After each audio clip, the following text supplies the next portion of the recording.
Good. Their message to you, they're 100% behind you right now. They know they're going through some soft sales period. It's true. They're in it for the long haul. What's your message to thousands of auto dealerships across this country that are kind of navigating through this tariff? Yeah, they're going to do better than ever before. They're going to sell cars in Sign 3 America bills, at do levels that everything they've I just never said. even thought of before. And they're going to make more money than No they ever auto made pens before. allowed. It's going to be great. They're going to be selling a better car, too. It's going to be a better product. I know that they have been behind me, right? They knew it was right. They've been asking for this for 25, 30 years. They're very happy. I told you the Auto Workers Union, we got tremendous votes. But they like me today even better than they did on Election Day on November 5th. a good one. No, Because they I've see tried the all 3 results of them. now. They're all happening. And You never know what you get. yeah, and they have plants moving in, Brian. A lot of plants are moving in. Thank you very much two. for that question.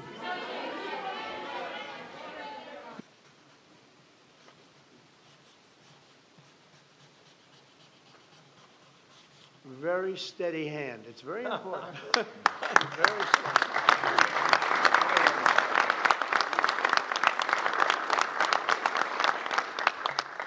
Only a steady hand can sign like that, right? Absolutely. I've been told that, actually. And here's number 3, and it all goes into effect. Everything I said goes into effect. Lower prices, better cars, and Common choice. sense. You can say choice. We have choice for education, and you have choice for cars now, right? Common Right, sense common is right. sense. You're right. Common sense is right.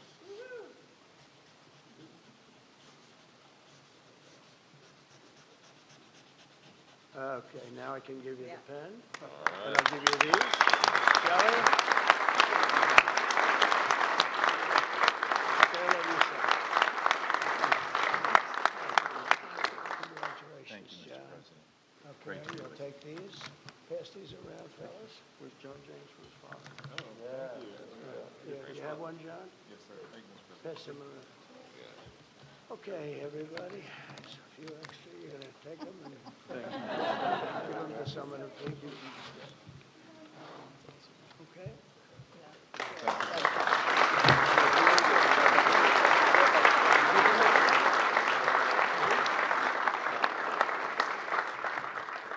Go ahead, please.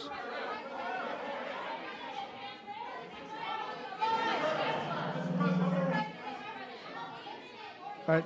Brian, yeah, please. Yes, sir. I have some very close friends who run some of the largest auto dealerships in Southern California, Rusnak Automotive Group. Good. Their message to you, they're 100% behind you right now. They know they're going through some soft sales period. It's true. They're in it for the long haul. What's your message to thousands of auto dealerships across this country that are kind of navigating through this tariff? Yeah, they're going to do better than ever before. They're going to sell cars in America at levels that they've never even thought of before. And they're going to make more money than they ever made before. It's going to be great. They're going to be selling a better car, too. It's going to be a better product. And they're behind you 100%. I know that they have been behind me, right? They knew it was right. They've been asking for this for 25, 30 years, in all fairness. No, they're very happy. I told you the Auto Workers Union, we got tremendous votes. But they like me today even better than they did on Election Day on November 5th because they see the results now. They're all happening. And yeah, and they have plants moving in, Brian. A lot of plants are moving in. Thank you very much for that question. Yeah. Was Governor Gavin Newsom trying to kill the auto industry? Oh, he was killing the auto industry. I don't think he knew it. I think he's a guy who he's just got a faulty thought process. You look at that train. The train is the most. I've seen people, stupid people with cost overruns for years. I've watched where something would cost twice as much or 3 times, but this thing is costing 20 times more. It's the most incredible disaster I've ever seen. That's one. The cars are just as bad. Everything's bad. And now you have this situation. So his own sheriff, who's a good man, by the way, said 2 days ago or 3 days ago that we could not have done this without the military. They were going to take over this whole, they couldn't have done it. Now today they got him to change his tune. He said, oh, I think we could have handled it. It's so sad. He was so honest. I was using his quote all over the place, and they got him to change. But he knows. Los Angeles would be right now burning to the ground just like the houses burned to the ground. It's so sad what's going on in Los Angeles. Think of it. They had a fire that should have never had because they should have listened to me in the water. Eventually, we broke in and we had the water come down from the Pacific Northwest. I could show you pictures now with the half pipes, the big half pipes coming all the way down California. Water, so much water. They don't have any droughts. They don't have any. They have so much water. They sent it all out to the Pacific Ocean for 20 years. So ridiculous. And we got them to take it now. But what they do and what they're doing, this is a big problem. And what they really want to do is keep criminals because they're trying to protect criminals. Sanctuary cities are a disaster in this country. And most of the voters don't want them. Politicians like them for whatever reason, but I think the politicians are wrong. That's why we won in such a convincing fashion. We won all 7 swing states. We won by millions of votes. We won 2,750 districts as opposed to 505. That's why when you look at the map, it's almost all red. It's got 2 little blue stripes on each side of it. It's almost all red. But now you have to, I always got along with Gavin. I like Gavin. I've liked him, always. He said I never called him. You know, they asked him a question on Fox, I guess. I never spoke to him. He doesn't remember the call. He doesn't remember. I never spoke. And then I produced a phone call. I had it. It took me about 2 minutes. I said, well, here's the call. It lasted 16 minutes and 4 seconds, and it was at 12:30 in the evening. I actually made a call, didn't pick up. I called him a second time, and he picked up. And I told him, I said, you have to get your ass in gear because you're going to have a problem there. And he would have. If we didn't bring the military in, he would have had, you would have right now something. And I went through it because I follow the rules 100%. And I watched in Minnesota where you have the man who ran for vice president of the United States. Fortunately, he was a disaster. But he wouldn't call in the National Guard. And I eventually called in the National Guard, but it was seven days late. I said, I'll never do that again. I'm never going to, if I see problems brewing, if they're not going to do the problem, I'm not going to wait 2 weeks. Because that city, Minneapolis, burned down. If you remember the CNN anchor, he was standing there saying, yes, this is a peaceful rally. And behind him, the entire city was on fire. It looked like World War II. And I appreciate the question. Please. Thank you.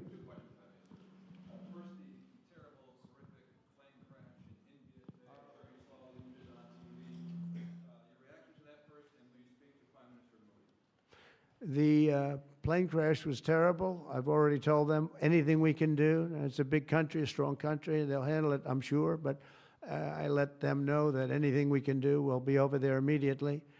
But it was a horrific crash. It looks like most are gone. They actually maybe have a couple survivors, which is just heard. But that was a horrible crash. Nobody knows. Nobody has any idea what it might be. I gave him a couple of pointers. I said, maybe you'll look at this or that. You know, we saw the plane. It looked like it was flying pretty well. It didn't look like there was an explosion. It just looked like the engines maybe lost power. But boy, that is a terrible crash. It's one of the worst in aviation history. Yeah, second? How confident are you, sir, that conflict with Iran can be avoided? Well, I'd love to avoid the conflict. Iran's going to have to negotiate a little bit tougher, meaning they're going to have to give us some things that they're not willing to give us right now. I'm the last person. I've kept us out of wars. We defeated ISIS completely, 100%, and I haven't had it's peace through strength. I believe in peace through strength. We're the greatest military in the world. I rebuilt the military, as you remember, for 4 years. I rebuilt the military, and then we gave a chunk of it away, but it was still peanuts. It was a lot, but it was peanuts compared to what we rebuilt. Gave it to Afghanistan, one of the most embarrassing moments in the history of our country with the whole withdrawal, the way they withdrew was very embarrassing. But we rebuilt the military. We have the greatest, strongest military. We defeated ISIS. We defeated ISIS.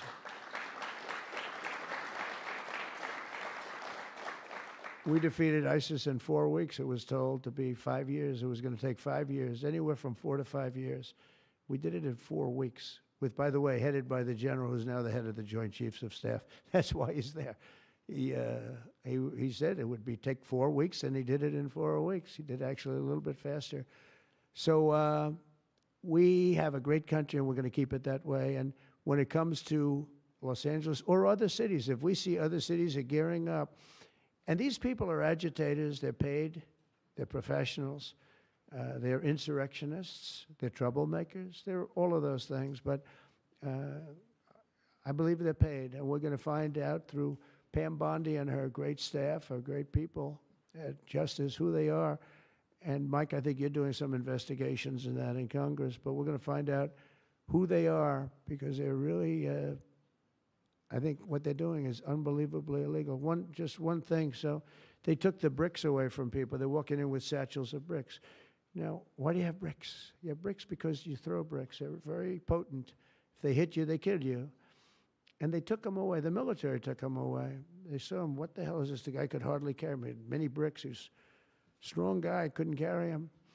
And they saw that, and they took him away. Then they found others with bricks. But they're ingenious. They also brought hammers along, very heavy hammers. And I saw them pounding the curb and pounding the sidewalk. And it was like a military operation. This guy's pounding strong, boom, big shots. And it was breaking up granite, the granite curbs. And the granite was breaking up, and the concrete was breaking up. And there was lines of people standing there, and they're handing him. And then he stopped handing them. They just went down and picked him up. It was so professional. I said, that's a professional organization. This is not like people at random. This guy's breaking up because they couldn't use the bricks. So who would think of this even? Did a lot of damage. A lot of curbs are broken. A lot of sidewalks broken. But I never saw that before. That's one I haven't seen. I thought I saw it all. And they have it on tape. And with that, people get killed. You know, they go to the bridges and they drop the concrete off the top of the bridge with a car coming along at 70 miles an hour, and the person dies.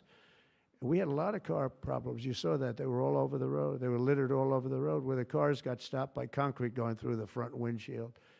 Now, these are bad people. If we didn't go, Los Angeles right now would be on fire. It would be a disaster. And we stopped it. And last night was very good. Nobody showed up. You know why they didn't show up? Because we were there. If it was just the police, because the police are great. I know those police, they're great, but they're told not to do anything. They're not allowed to act. Thank you.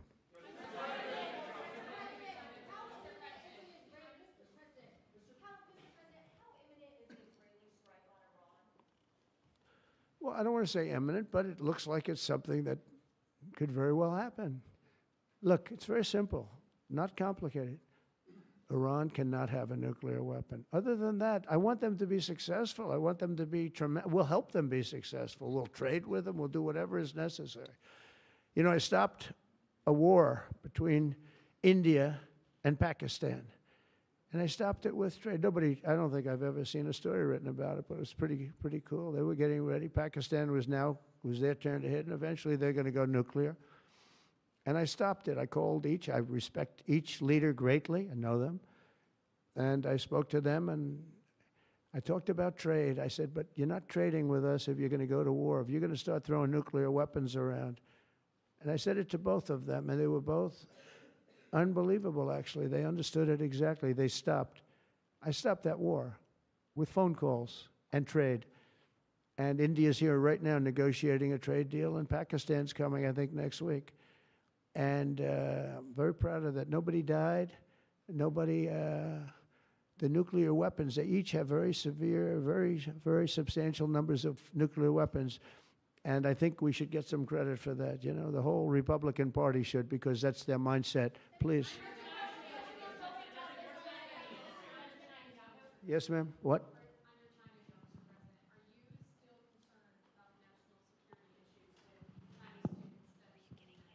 Look, I've always been in favor of students coming in from other countries. That includes China. And we have 500,000 Chinese students coming in. I've always been in favor of it. Does it mean that you have to watch people? Yeah, you have to watch students, but you have to watch other people also. I've always been strongly in favor of it. I think it's a great thing. It's also It's good for our schools. It's good for, I think it's good for our country. I'm also in favor of having them stay. I've been in favor of letting them stay. If you get educated for 4 years, you're willing to get educated for 4 years. I like people being able to stay. You know, they have some great students. You have some, these are Republicans clapping, you know, because a lot of Republicans don't like that idea. I happen to like it. I'm a real Republican, believe it or not. But I like the idea. They go 4 years. To me, that's almost like, you know, just buying your way in a very legitimate way. And, you know, you have stories where Apple wants to hire somebody and they can't hire him because he can't stay. He went to a great school. He finished first in his class. They made him a big offer, and everything's done. But he has no idea whether or not he's going to be able to stay. And I'm all for making sure that people like that can go to work for all of our great companies. And you know what they do? They go back to their country, and there are stories that are all over the place. They go back to their company, and they start a company just like they were going to start here. They end up starting it in China or India or someplace else, and now they're among the richest people in the world. They've got thousands and thousands of employees that make it great. This is happening all the time because they're not allowed to stay, and I think we'll probably end up doing something about that, right? I think. Yeah, go ahead. Go ahead. You in the blue, please. Light blue. Thank you, Mr. President. How close are you to setback on between Ukraine and Russia? We see a very bad escalation. Are you going to be meeting the heads of the European? I'm very close to the situation. I'm very disappointed in Russia, but I'm disappointed in Ukraine also because I think deals could have been made.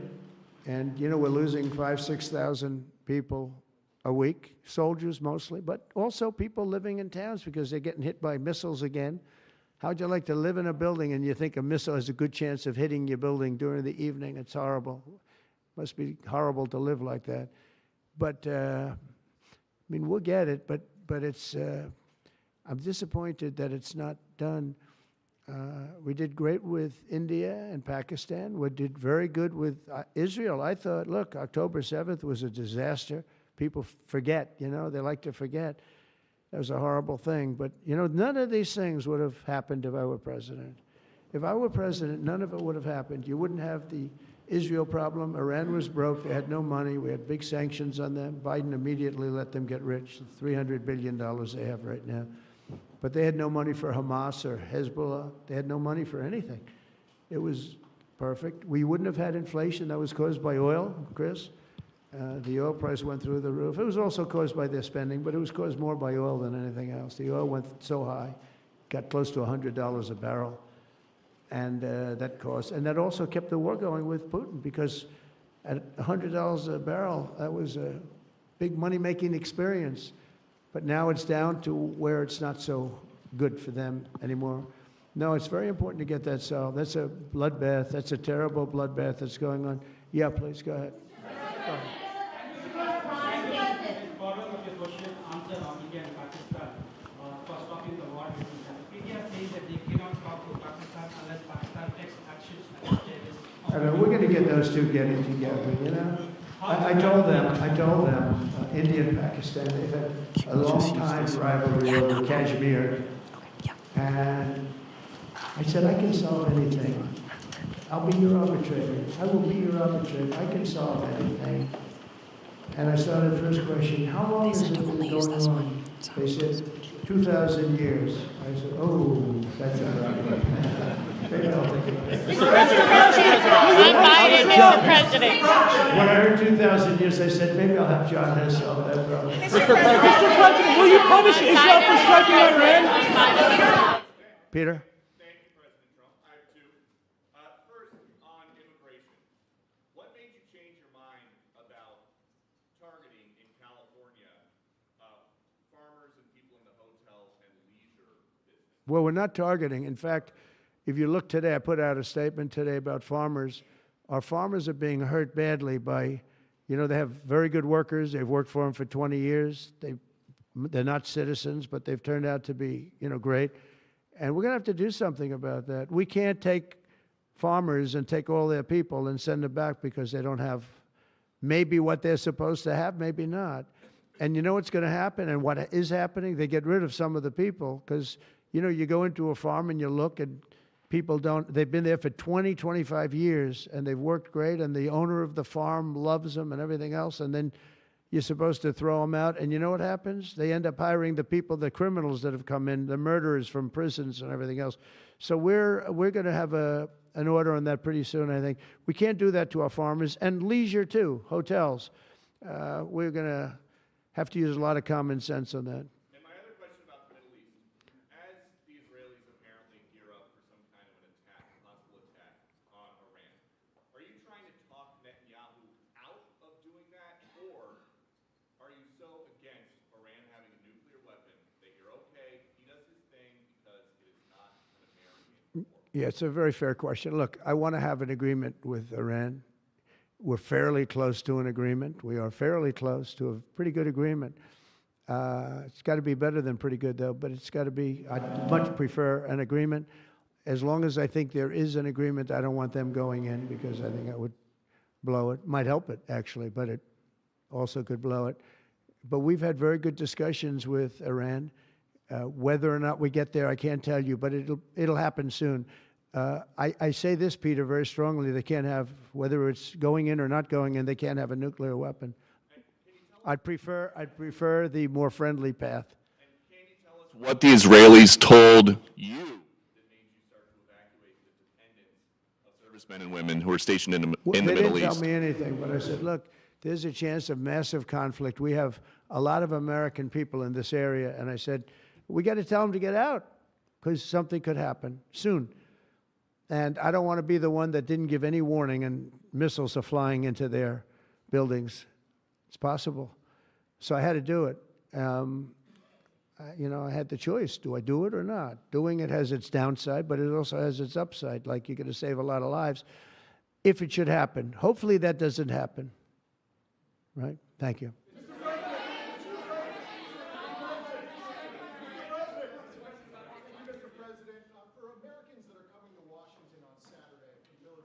It's going to be a great day. What would you like folks to take away from that day? What would you hope that they would remember? And also, Mr. How great President, our country is, and how strong our military is. We have the strongest military in the world.